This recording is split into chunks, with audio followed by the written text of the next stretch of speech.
আমার স্নেহের ছাত্র ও ছাত্রীরা, এখন আমি তোমাদের জন্য নিয়ে এসেছি দশম শ্রেণীর সিরাজদৌল্লা নাটকের কিছু গুরুত্বপূর্ণ প্রশ্ন ও উত্তর নিয়ে। তোমরা যারা সামনে মাধ্যমিক পরীক্ষা দেবে, বুঝে উঠতে পারছো না কোন ধরনের প্রশ্নগুলো তোমরা পরীক্ষার জন্য অনুশীলন করবে, তো আমি কিছু প্রশ্ন, গুরুত্বপূর্ণ সাজেস্টিভ প্রশ্ন তোমাদের জন্য নিয়ে এসেছি। সেগুলো তোমরা বাড়িতে অনুশীলন করলে আশা করি পরীক্ষায় এখান থেকে কমন পেয়ে যাবে। তোমাদের বলে রাখি, চ্যানেলে নতুন হয়ে থাকলে অবশ্যই চ্যানেলটিকে সাবস্ক্রাইব করে নিও। এই ধরনের আরও অনেক ভিডিও তোমরা আমার চ্যানেলে পেয়ে যাবে। প্রথম প্রশ্ন, খুব গুরুত্বপূর্ণ প্রশ্ন। সিরাজদৌল্লা নাটকের সিরাজদৌল্লা চরিত্রটি আলোচনা করো, বা সিরাজদৌল্লা নাট্যাংশ অবলম্বনে সিরাজদৌল্লা চরিত্রটি আলোচনা করো। শচীন্দ্রনাথ সেনগুপ্তের সিরাজদৌল্লা নাট্যাংশে নাট্যকার তাকে কোমল চিত্তের হতাশাগ্রস্ত স্বদেশ প্রেমিক রূপে উপস্থাপিত করেছেন। পাঠ্যাংশে সিরাজ চরিত্রের যে দিকগুলি ধরা পড়ে সেগুলি হলো, প্রথম পয়েন্ট, অনেকেই আবার অনেক স্যার ম্যাডাম দেখবে পয়েন্ট দেওয়া উত্তর পছন্দ করেন। দুর্বল শাসক, ঘরে বাইরে শত্রু পরিবেষ্টিত পরিবেশে সিরাজ সিংহাসনে আরোহণ করেন, কিন্তু শত্রুদের কার্যবিধি সম্পর্কে নির্ভুল প্রমাণ সংগ্রহ করে তিনি তাদের কোনো শাস্তি না দিয়ে নিষ্কৃতি দিয়েছেন। তাই শাসক হিসাবে যে চারিত্রিক দৃঢ়তা তার থাকা উচিত তা তাঁর মধ্যে ছিল না। দুর্বল মানসিকতা, বন্দিনী ঘসেটি বেগম যখন নানাভাবে সিরাজকে বাক্যবাণে বিদ্ধ করছিলেন, তখন তা তাঁর সহ্য সীমাকে অতিক্রম করলেও কোনো রকম প্রতিবাদ বা প্রতিরোধ ব্যবস্থা গ্রহণে তিনি সম্মত হননি, বরং নিজের অক্ষমতার কথাই তিনি স্বীকার করেছেন। পারি না শুধু আমি কঠোর নই বলে, পারি না শুধু পরের ব্যথায় আমার প্রাণ কেঁদে ওঠে বলে। 3 নম্বর পয়েন্ট, বিনয়ী। ফরাসি প্রতিনিধি মসিয়েলা ইংরেজদের দুরাচারিতা প্রতিকারের আশায় সিরাজের কাছে এলে তিনি তাঁর অক্ষমতার কথা জানিয়েছেন এবং সেজন্য ক্ষমা প্রার্থনাও করেছেন। এর জন্য নবাব হয়ে এই ক্ষমা প্রার্থনা তাঁর বিনয়ের পরিচয় বহন করে। পরের পয়েন্ট, আবেগপ্রবণ। ইস্ট ইন্ডিয়া কোম্পানির সঙ্গে বিবাদের জন্য নবাবের জীবন ও বাংলায় যে বিপদ ঘনিয়ে আসে তার জন্য সভাসদরা সিরাজকেই দায়ী করলে তিনি তাদের সাহায্য প্রার্থনার জন্য আবেগতাড়িত হয়ে কখনো নিজের দোষ স্বীকার করেন, আবার কখনো বা তার সঙ্গ ত্যাগ না করার জন্য আশ্বাস ভিক্ষা চান। অন্যদিকে ঘসেটি বেগমের খর বাক্য তাঁকে আঘাত করলে যেভাবে তিনি সেই দুঃখের প্রকাশ ঘটান তাও তাঁর আবেগ প্রবণতার পরিচয়বাহী। দেশপ্রেমী, সিরাজ কখনো তাঁর বিরুদ্ধের ষড়যন্ত্র এবং ইংরেজদের ঔদ্ধত্যকে নিজের ব্যক্তিগত বিপদ বলে ভাবেননি, বরং বাংলার বিপদ রূপে উল্লেখ করেছেন। বলেছেন, বাংলার ভাগ্যাকাশে আজ দুর্যোগের ঘনঘটা। বাংলাকে ইংরেজদের প্রকোপ মুক্ত করার উদ্দেশ্যে তিনি শুধু যে জীবনপণ করতেও প্রস্তুত ছিলেন তাই নয়, সম্রাট হয়ে নিজের অধস্তন কর্মচারীদের কাছে সাহায্য ভিক্ষা চাইতেও তিনি পিছপা হননি। সর্বশেষ পয়েন্ট, হতাশাগ্রস্ত। মাত্র 15 মাসের রাজত্বকালে সিরাজ 12 মাস ব্যয় করেছেন যুদ্ধ, ষড়যন্ত্র ও গুপ্তচর পরিচালনায়। নানা প্রচেষ্টা সত্ত্বেও ইংরেজদের সঙ্গে প্রত্যক্ষ সংগ্রাম তিনি এড়াতে না পারায় হতাশাগ্রস্ত হয়ে পড়েন আর বলেন, বিপদ এমনই ঘনিয়ে আসছে যে একেবারে দিশেহারা হয়ে পড়েছি। প্রথম উত্তর এখানেই শেষ। এটা আমি লিখেছি 16 সালে। দ্বিতীয় প্রশ্নে আসছি, সিরাজদৌল্লা নাট্যাংশ অবলম্বনে মীর জাফরের চরিত্র বৈশিষ্ট্য আলোচনা করো। প্রখ্যাত নাট্যকার শচীন্দ্রনাথ সেনগুপ্ত রচিত সিরাজদৌল্লা নাট্যাংশের খল বা ভিলেন চরিত্রগুলির অন্যতম হলেন মীর জাফর। তাঁর পুরো নাম মির্জাফর আলী খান। নিতান্ত দরিদ্র অবস্থায় পারস্য থেকে তিনি ভারতে আসেন।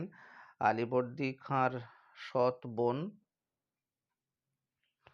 শাহ খাতমের সঙ্গে তাঁর বিবাহ হয়। সিরাজদৌল্লা সিংহাসনে বসলে তিনি সিপাহসালার নিযুক্ত হন। সিরাজের বিরুদ্ধে হাতিয়ার ছানাতে ইংরেজরা তাঁকে তুরুপের তাস হিসাবে ব্যবহার করেন। নবাবকে রক্ষার দায়িত্ব তাঁর ওপর থাকলেও তিনি ইংরেজদের সঙ্গে মিলিত হয়ে তাদের স্বার্থ রক্ষায় ব্যস্ত থাকেন। তাই তিনি নবাবের মুখের ওপর অবলীলায় বলতে পারেন, আপনি যদি মানি লোকের এইরূপ অপমান করেন তাহলে আপনার সপক্ষে কখনো অস্ত্র ধারণ করব না।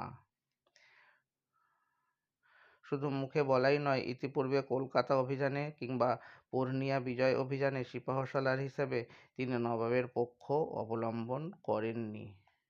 সিরাজদৌল্লাকে সিংহাসনচ্যুত করার ষড়যন্ত্রে মির্জাফর ইস্ট ইন্ডিয়া কোম্পানির প্রতিনিধি এবং অন্যান্যদের সঙ্গে যুক্ত ছিলেন।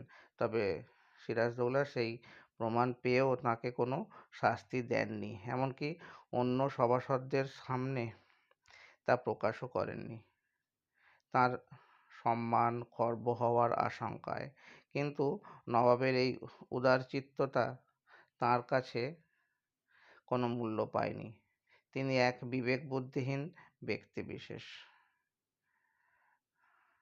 নবাব মির্জাফরের পুরনো আচরণ ভুলে গিয়ে আবেগতাড়িত হৃদয়ে তাঁকে পুনরায় বিশ্বাস করলেও বিশ্বাসঘাতক মির্জাফর মিথ্যা প্রতিশ্রুতি দিয়ে নবাবের সঙ্গে পুনরায় কপট আচরণ করেন। তিনি সহজেই মিথ্যা প্রতিশ্রুতি গ্রহণ করতে পারেন। তিনি বলেন, আমি শপথ করছি জাহাঁপনা, আজ থেকে সর্বসময়ে সর্বক্ষেত্রে আপনার সহযোগিতা করব।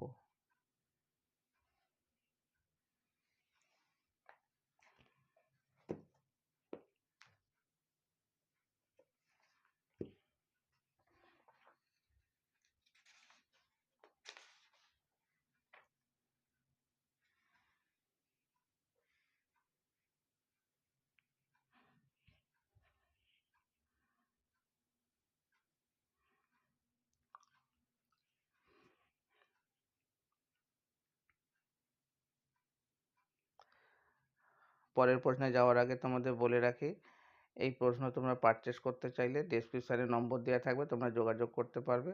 আর তোমাদের জন্য অবশ্যই অনলাইন এবং অফলাইন পড়ার ব্যবস্থা আছে, সেক্ষেত্রেও তোমরা যোগাযোগ করতে পারো ডেসক্রিপশানে দেওয়া নম্বর থেকে। তৃতীয় এবং অতি গুরুত্বপূর্ণ প্রশ্ন, পলাশী, রাক্ষসী পলাশী। পলাশী কি, তাকে রাক্ষসী বলার কারণ কি? বিশিষ্ট নাট্যকার শচীন্দ্রনাথ সেনগুপ্তের সিরাজদৌল্লা নাটক থেকে গৃহীত প্রশ্নোক্ত উদ্ধৃতিটির পলাশী হল পলাশ গাছে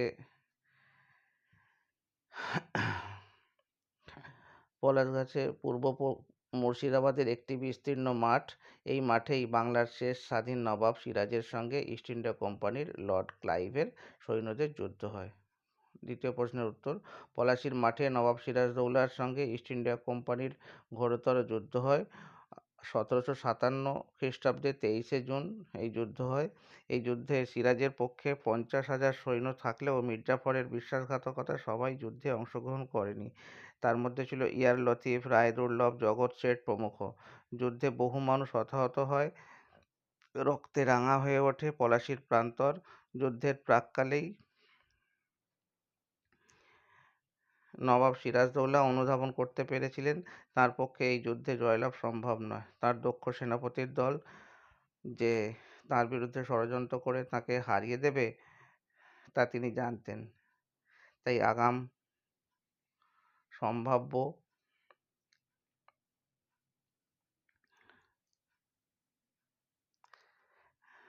আগাম সম্ভাব্য পরিণতির কথা ভেবে তিনি বলেন, 15 মাসের রাজত্বে তাঁর যা অভিজ্ঞতা তাতে মানুষকে ভালোবাসা বা শ্রদ্ধা করা তাঁর পক্ষে সম্ভব নয়। মানুষ এমন নির্মম যে আত্মস্বার্থ চরিতার্থ করা ছাড়া যে কিছুই বোঝে না। আসন্ন পলাশীর যুদ্ধ তারই পরিণাম। পলাশীর মাঠেই শত্রু মিত্র চেনা যাবে, আর তাতে যে কেউ পরাজিত হতে পারে, তবে পরাস্ত হোক, এটাই হবে শেষ যুদ্ধ। যুদ্ধের আগাম পরিণতি ও ধ্বংসের কথা মনে করেই সিরাজ পলাশীকে রাক্ষসী বলেছেন। আসলে রাক্ষসী মানুষের রক্তপান করে যেমন শান্ত হয়ে পড়ে, পলাশীর যুদ্ধের পরেও বাংলাব্যাপী একচ্ছত্রাধিপত্যের কারণে শান্ত অবস্থা থাকবে। এই কারণে সিরাজ পলাশীকে রাক্ষসীর উপমায় উপমিত করেছেন। ভিডিওটা শেষ পর্যন্ত দেখার জন্য তোমাদের অসংখ্য ধন্যবাদ। ভালো লাগলে অবশ্যই বন্ধুদের মাঝে শেয়ার করে দিও।